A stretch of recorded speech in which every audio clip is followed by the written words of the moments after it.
오늘은 성령 강림주일, 주님께서 약속하신 성령님께서 강림하신 주일이라고 해서 교회 달력에 우리가 지키는 주일입니다.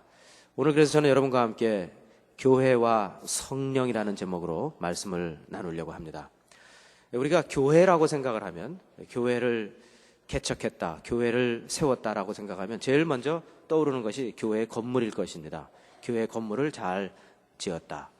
그 다음에 떠오르는 것은 아마 교회에 또 사람들이 찼다, 조직이 세워졌다, 이런 생각들을 우리가 하게 될 것입니다. 그런데 이제 오늘 우리가 본문을 보면서 느끼게 되겠지만, 하나님께서 생각하시는 교회는 성령이 임재하실 때에 가능한 것입니다. 성령이 함께 하실 때 드디어 교회는 교회로서의 그 아름다운 모습을 갖게 됩니다. 예수님께서 교회를 세우시기 위해서 제자들과 3년을 동고동락하셨습니다. 다 가르쳐 주셨고, 그래서 그 12명의 공동체 안에서 신앙 고백이 나왔습니다. 베드로가 그리스도는 살아계신 하나님의, 주님은 살아계신, 그리스도의 살아계신 하나님의 아들이십니다, 이런 고백, 신앙 고백을 하게 되었습니다. 그리고 그 12명이 모인 그 신앙의 공동체를 우리가 가만히 들여다보면 그 안에 중심 세력이 있었고 변두리 세력이 있었던 것을 알 수 있습니다. 예수님께서 돌아가시기 전에 세베대의 두 아들들이 자리 싸움을 하기 위해서 막 먼저 예약을 하다가 서로 제자들 사이에 다툼이 일어나는 것을 보게 됩니다. 자, 어느 정도 조직이 갖추어진 겁니다. 코어 조직이 있었고 변두리 조직이 있었습니다. 그런데 예수님께서 이것은 아직 교회가 아니다, 기다려라, 약속한 성령이 너에게 임하실 때까지 기다려라.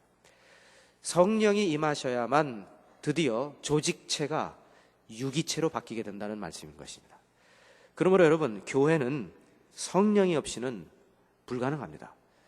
교회와 성령과의 관계를 우리가 다시 한번 생각을 해 보겠습니다. 자, 오늘 우리는 사도행전에서 본문을 찾았는데, 사도행전은 영어로 Acts of the Apostles, 사도행전이라고 말하는데, 읽어보면 읽어볼수록 이것은 사도행전이 아니라 성령 행전입니다. 처음부터 성령께서 어떻게 교회를 시작하셨고 어떻게 교회를 계속해서 진행하시는지에 대한 기록이 나와 있습니다. 여러분, 그래서 교회와 성령은 마치 물고기와 물의 관계, 떼어놓을 수 없는 그런 관계인데, 그러면 우리가 성령 충만한 교회로서 나가기 위해서 우리가 어떻게 우리의 마음가짐을 해야 될 것인가를 생각해 보려고 하는 것입니다. 여러분, 이 세상에 교회가 많이 있다고 해서 모든 것이 하나님께서 합당하게 생각하시는 교회가 아닙니다. 건물이 있다고 해서 교회도 아니고 조직이 세워졌다고 해서 교회도 아닙니다. 중요한 것은 성령의 임재가 계신가 안 계신가 믿으시기 바랍니다. 그래서 여러분, 성령이 임재하시는 교회에는 풍성한 열매를 맺게 되어 있습니다. 그 열매는 다름이 아니라 회심의 열매입니다. 예수 믿고 예수께로 돌아오기로 작정하고 많은 사람들이 거듭나는 그러한 살아서 역사하시는 성령의 역동적인 모습이 나타날 때 그 교회에는 열매가 있는 것입니다. 여러분, 성령의 역사 없이는 교회가 부흥할 수가 없습니다. 발전할 수가 없습니다. 우리 1907년에 일어났던 평양 대부흥 운동에 대해서 많이 들었습니다. 여러분, 그런데 아십니까? 이 평양 대부흥 운동이 일어나기 전에, 몇 년 전에 이미 성령의 뜨거운 역사가 원산이라는 지역에서 일어나고 있었다는 것입니다. 원산에 그 당시에 카나다 토론토 의대를 졸업한 하디라는 선교사가 원산에 가서 사역을 하고 있었는데 3년 동안 복음을 전했는데 안타깝게도 열매가 시원찮았습니다. 주님 앞에 드릴 만한 열매가 없다는 것을 깨닫고 너무 안타까워서 하루는 자신의 삶을 돌아보며 회개하기 시작을 했습니다. 도대체 왜 다른 사람들에게는 전도의 열매가 있고 성령의 열매가 보이는데 왜 나에게는 이 3년이라는 세월이 한마디로 호성세월로 보이느냐, 이것입니다. 그래서 그는 많은 고민을 하면서 이제 회개를 하는데 하나님께서 깨우침을 주십니다. 내가 그동안 너무 나의 능력과 나의 학력과 나의 실력을 의지했구나, 그리고 나는 성령의 인도하심에 대해서 너무나 무지했구나라는 것을 깨닫게 됩니다. 그렇구나. 선교라는 것은 내 마음대로 내 뜻대로 하는 것이 아니라 성령의 인도하심을 받아야 되는 것인데, 내가 정말 영적인 부분에 있어서 너무 결핍되어 있었고 성령 체험을 하지 못했구나라는 그런 참다운 고백을 하게 됩니다. 하나님께서는요, 우리가 통회하는 마음으로 솔직하게 하나님 앞에 고백하고 회개하며 나올 때 하나님께서 우리에게 큰 역사를 보여주십니다. 놀랍게 하디의 삶 속에 성령의 역사가 일어나기 시작을 합니다. 성령께서 그의 삶 속에 들어오셔서 성령께서 충만히 임하시면서 그로 인해서 하디는 엄청난 평강과 기쁨을 누리게 되고 무엇보다도 자신감을 갖게 됩니다. 여러 사람들 앞에서 자신의 죄를 솔직하게 고백하는데 전혀 창피하지 않았습니다. 그래서 하루는 공개적으로 자신의 교만의 죄를 말하기 시작을 했습니다. 그런데 놀라운 것은 한 사람이 성령의 충만함 가운데에서 솔직하게 회개하면서 하나님의 그 영광을 나타내니까 그 옆에 있던 사람들도 솔직해지기 시작을 하면서 성령의 역사에 동참하기 시작을 한 것입니다. 그 당시에 그 성경을 번역했던 존 로스라는 선교사님이 계셨는데 그분의 한글 교사였던 진천수라는 청년이 있었습니다. 그런데 그가 어려서 이제 결혼을 했는데 그의 아내가 19살에 죽게 됩니다. 그런데 참 하루는 그 하디 선교사의 그 회개를 듣고 난 다음에 자신도 일어나서 자기의 부끄럽고 수치스러웠던 삶을 서슴없이 고백하기 시작을 했습니다. 내가 19살 된 내 아내가 수개월 동안 병원을 앓다가 세상을 떠나고 있었는데 그렇게 외롭게 사투하고 있는 아내를 나는 모른 척하고 돌보기는커녕 술을 먹고 방탕한 생활을 했습니다라며 막 회개하기 시작을 했습니다.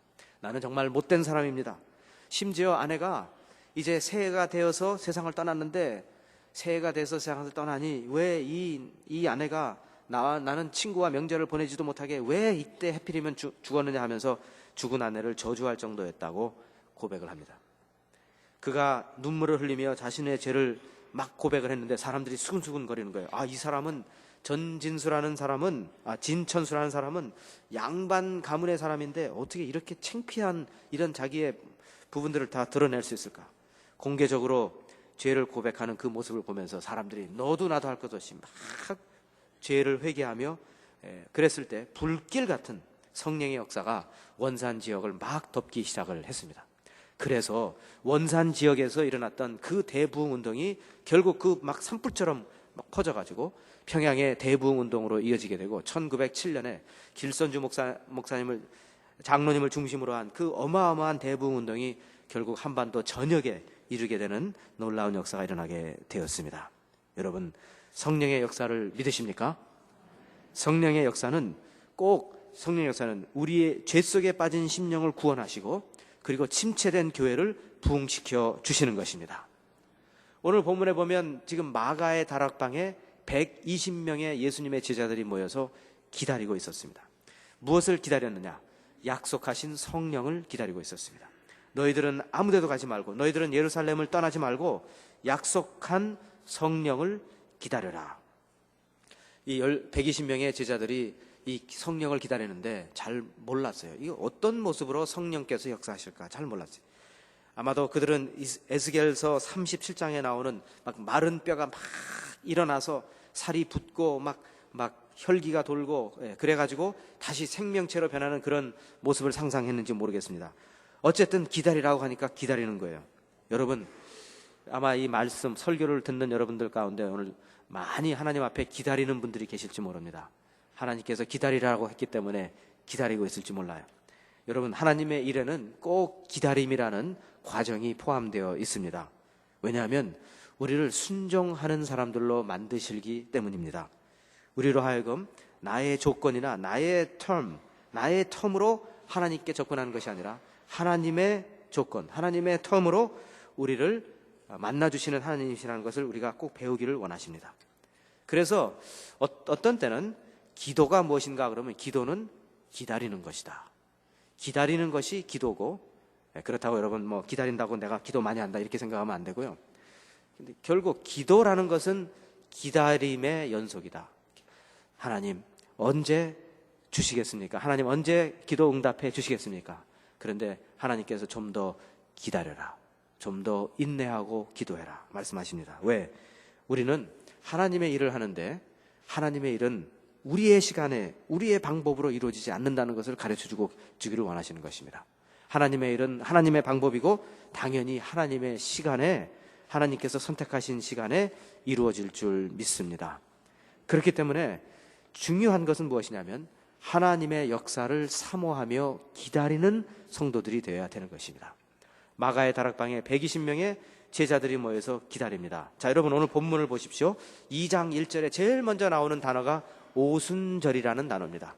오순절 날이 이미 이름에 그들이 다 같이 한 곳에 모였더니 오순절이라는 말이 나옵니다. 드디어 기다렸는데 드디어 성령의 역사가 일어나는데 오순절 날에 일어났다는 내용입니다. 자, 그러면 여러분 왜 이 오순절이 중요할까요?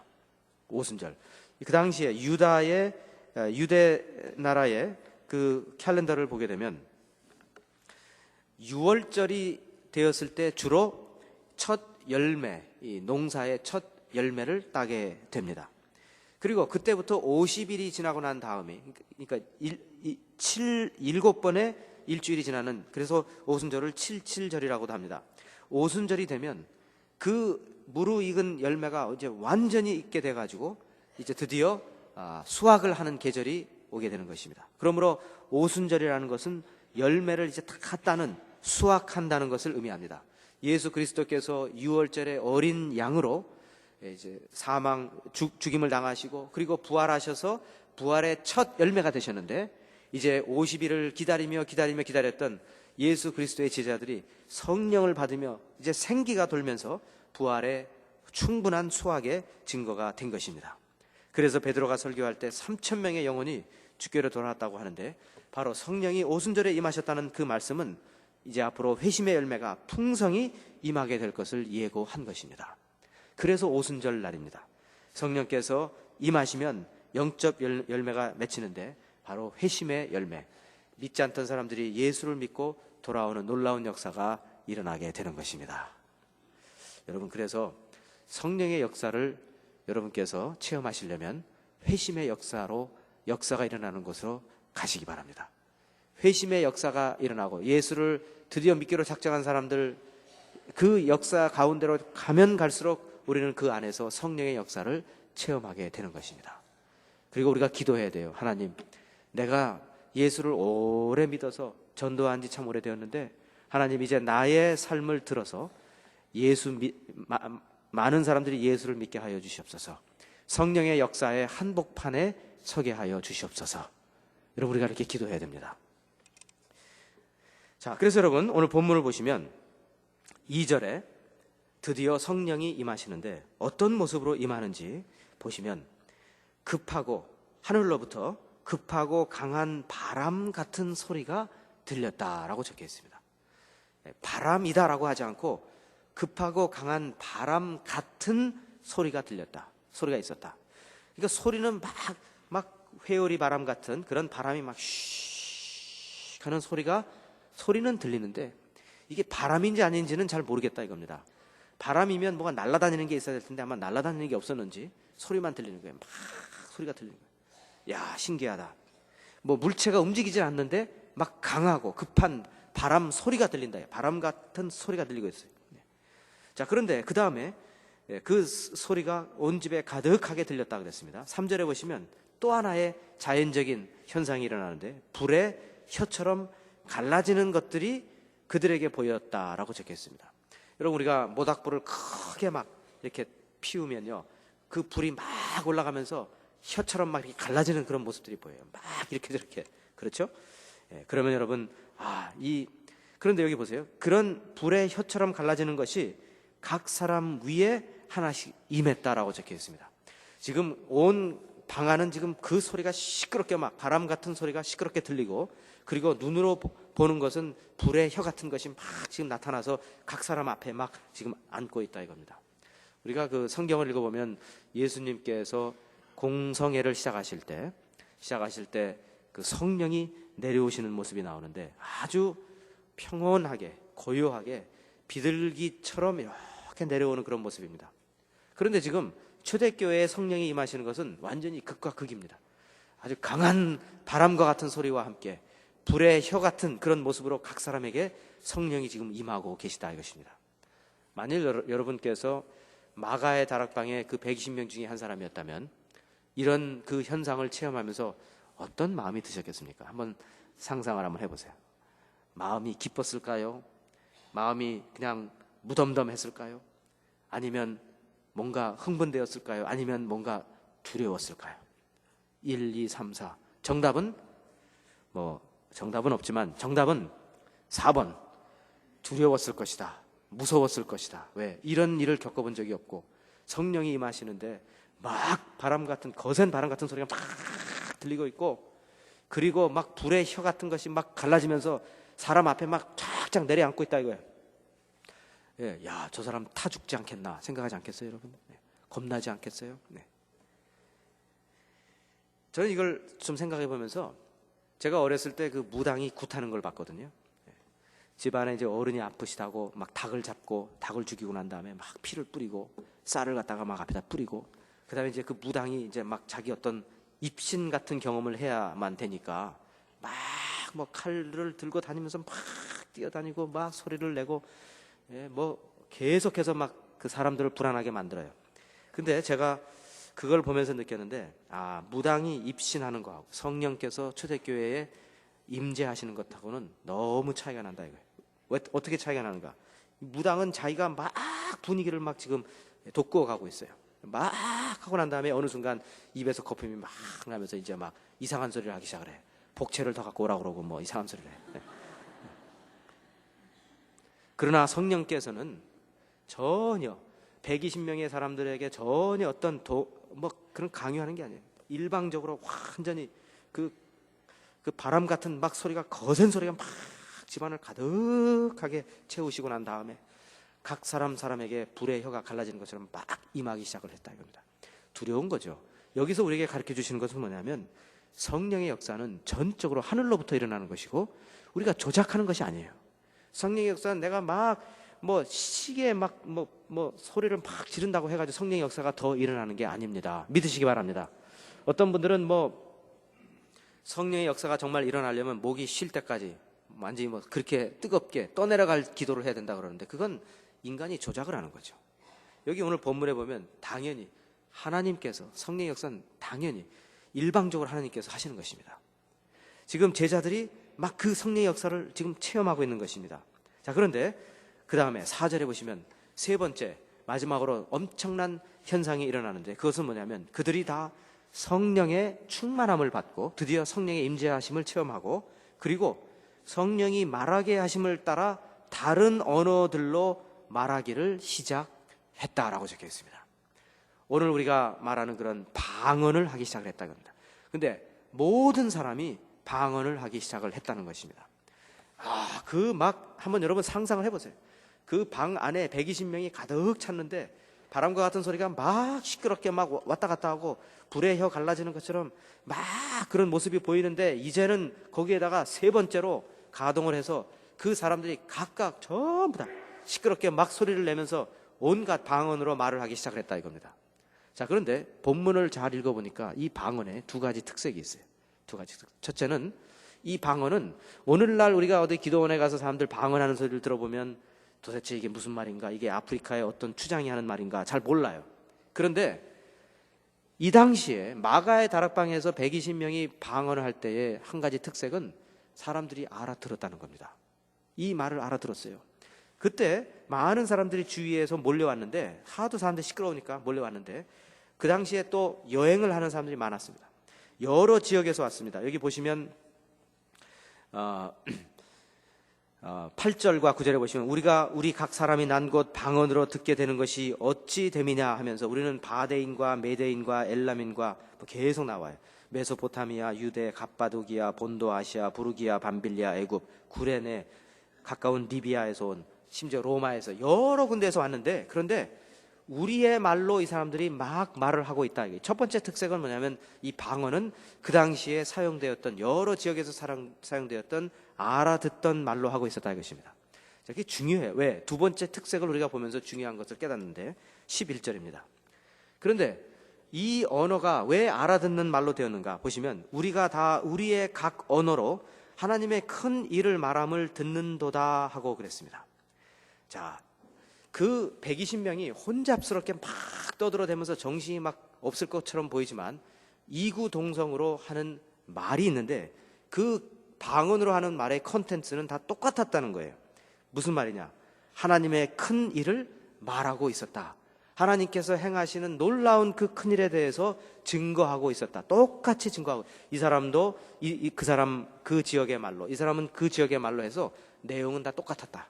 아, 하나님께서 위대한 일을 우리 가운데서 하고 계신다는 그 증거를 하고 있었다는 것입니다. 저는 이 말씀을 읽으면서 어떤 생각이 들었냐면, 베드로전서 2장 9절에 보면 너희는 택하신 족속이요 왕 같은 제사장이요 거룩한 나라에 그의 소유가 된 백성이니 하시면서 이는 너희를 어두운 데에서 불러내어 그의 기이한 빛에 들어가게 하신 자의 아름다운 덕을 선포하게 하려 하심이라, 이런 말씀이 있어요. 교회의 아이덴티티와 교회의 미션을 잘 설명하는 구절인데, 자, 거기서 이는 했습니다. 이는 너희가 어둠 속에 살았을 때 너희를 끌어내어서 그의 기이한 빛, 원더풀 라이트, 기이한 빛에 들어가게 하신 그분의 아름다운 덕을 선포하는 것이 교회가 하는 일이다 그랬거든요. 그런데 지금 여기 성령 받고 방언을 하고 있는 이 사람들이 하고 있는 일이 바로 그 일이다 이겁니다. 하나님께서 하신 그 아름다운 일을 이미 선포하고 증거하고 있었어요. 그것도 각 나라의 언어로. 이것은 무엇을 말합니까? 이것은 이제 앞으로 성령께서 교회에, 초대교회에 임재하셔서 초대교회를 사용하셔서 땅 끝까지 세계 선교를 하며 복음을 전파할 때에 온 족속들이 그 나라의 방언으로 하나님을 찬양한다는 것을 미리 보여주시고 있다는 것입니다. 다 아셨나요, 이 내용을? 다 아셨어요? 아니면 이게 상당히 중요한 해석이에요, 여러분. 성경을 읽으면서. 그리고 이것에 대한 일종의 예비편이 요한계시록 5장에 나오는 겁니다. 요한계시록 5장에 온 족속과 방언과 나라에 온 사람들이 모여서 자기의 말로 하나님과 또 그 보좌 옆에 앉으신 어린 양을 막 찬양하는 그런 모습이 나오잖아요. 그것이 세계 선교의 맨 마지막의 모습을 미리 보여주시는 건데, 지금 성령께서 너희들에게 임하시면 이런 일이 일어난다라고 보여주시고 계신 것입니다. 여러분, 참 이걸 보면서요, 그렇구나. 그러므로 교회가 교회다우려면 성령의 인도하심을 받고 성령의 인도하심대로 교회는 나가야 되는구나. 여러분, 성령 없는 교회 상상할 수 있겠습니까? 상상할 수 없는 거예요. 성령 없는 교회는 죽은 교회입니다. 성령 없는 교회는 건물만 남아있고 조직만 남아있는 교회입니다. 건물과 조직은 교회를 만들지 못합니다. 건물도 있어야 되고 조직도 있어야 되지만 성령의 임재가 있어야 합니다. 여러분, 오늘날 성령께서는 교회가 온전한 사역을 펼쳐가기 위해서 우리를 도와주고 우리와 함께 하십니다. 여러분, 이거 아셨어요? 요한계시록 2장과 3장을 읽으시면 요한계시록에 7교회를 향한 메시지가 나옵니다. 예수님께서 7교회를 향해서 메시지를 주셔요. 어떤 교회는 막 칭찬을 하시고 어떤 교회는 막 책망을 하시는데, 이거 아셨습니까? 7교회에게 모든 메시지를 주고 맨 마지막 절이 뭐냐면 이걸로 끝나요. 귀 있는 자는 성령께서 교회에게 하시는 말씀을 들을지어다. 이건 무슨 말씀입니까?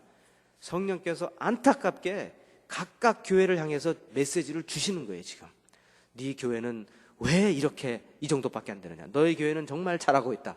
성령께서는 각 교회를 지금 상당히 관심 있게 주시해서 보고 계십니다. 우리 이 시대에 영적 지도자들 가운데 성령의 역사 그리고 성령과 교회에 대한 이 관계에 대해서 상당히 민감했던 목사님이 한 분 계십니다. 작년에 소천을 받으신 하영조 목사님이 중요한 대표적인 케이스입니다. 참 그분의 사역은 정말 놀라워요. 제가 같은 목회자로서 또 앞서서 가신 그런 목사님을 볼 때 정말 저런 분은 참 나오기 힘든 분 중에 한 분이다.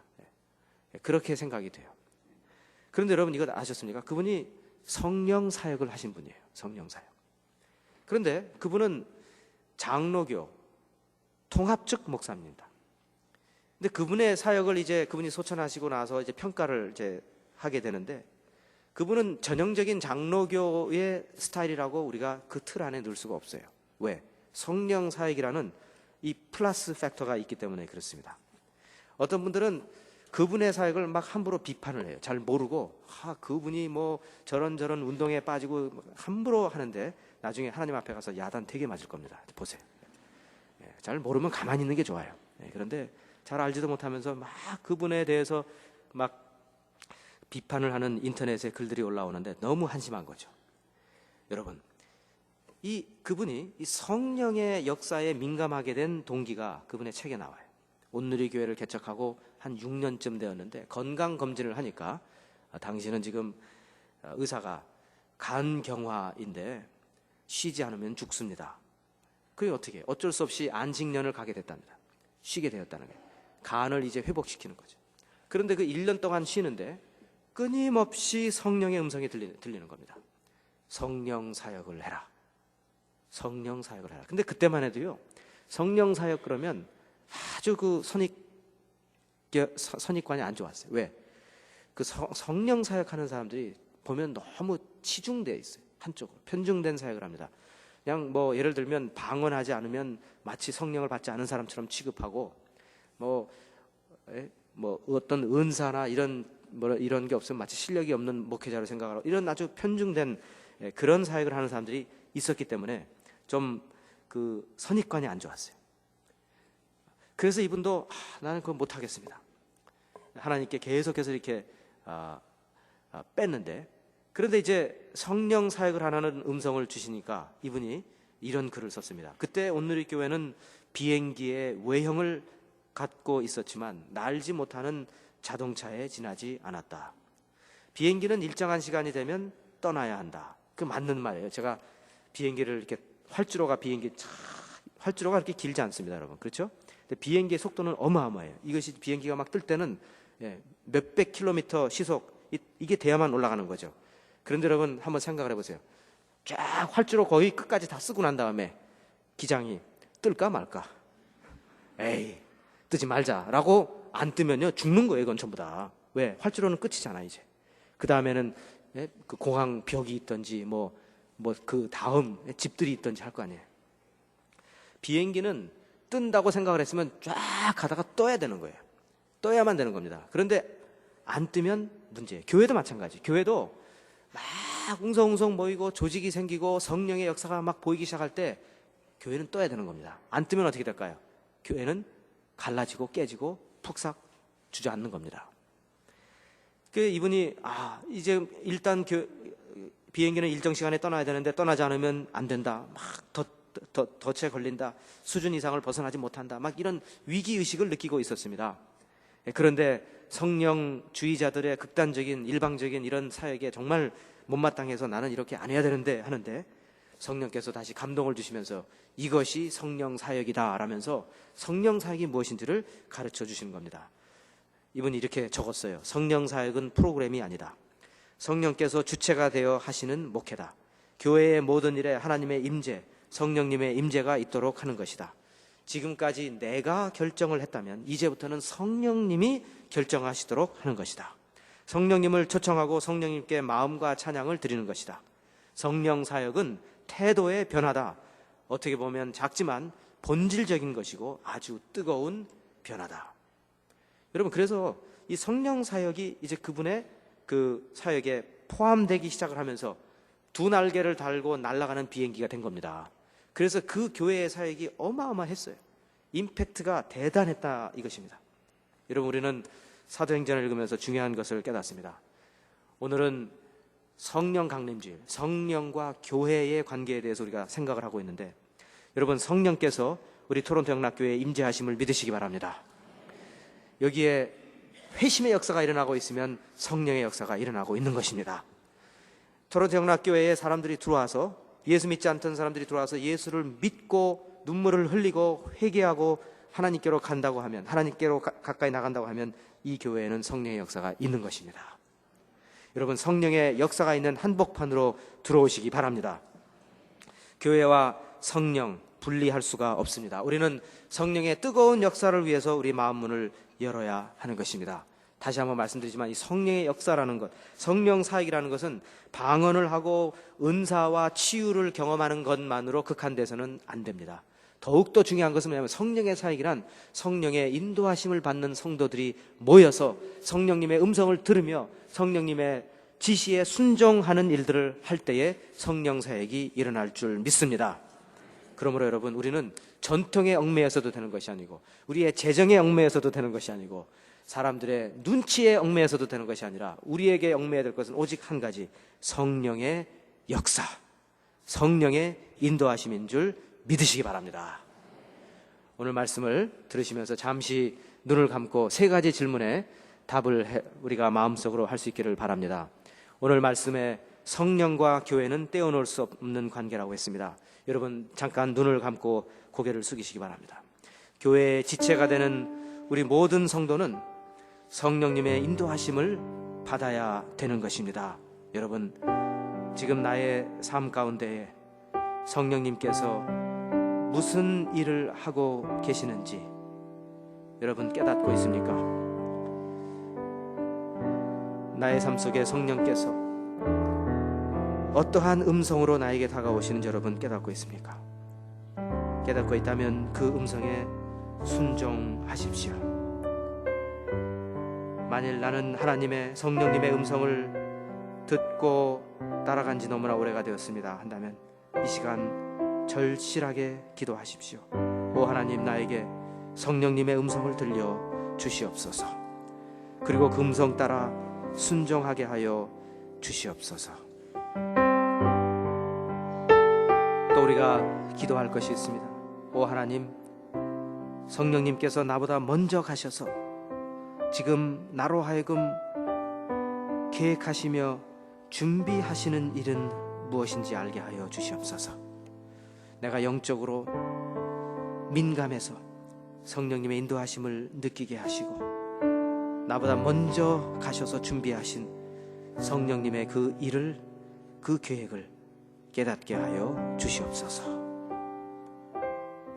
세 가지, 또 마지막 세 번째 질문이 있습니다. 오 하나님, 나의 삶 속에 지금 성령님을 근심케 하는 일은 없습니까? 성령님의 역사를 방해하며 성령님을 근심하는 죄 속에 알면서도 빠져 있어서 성령님의 음성을 듣지 못하는 그러한 자리에 서 있지 않습니까? 오 하나님, 회개하게 하여 주시옵소서. 아버지 하나님, 오늘 성령 강림주일을 맞이해서 교회를 이끄시는 성령님에 대해서 우리가 배웠습니다. 오 하나님, 우리 토론토 영락교회에 바람소리처럼 불의 혀처럼 강하게 임하여 주시옵소서. 우리 성도 한 사람 한 사람의 삶 속에 강하게 임하여 주시옵소서. 성령님과 동행하며 순종하는 거룩한 주의 백성들이 되게 하여 주시옵소서. 예수 그리스도의 거룩하신 이름으로 기도하옵나이다.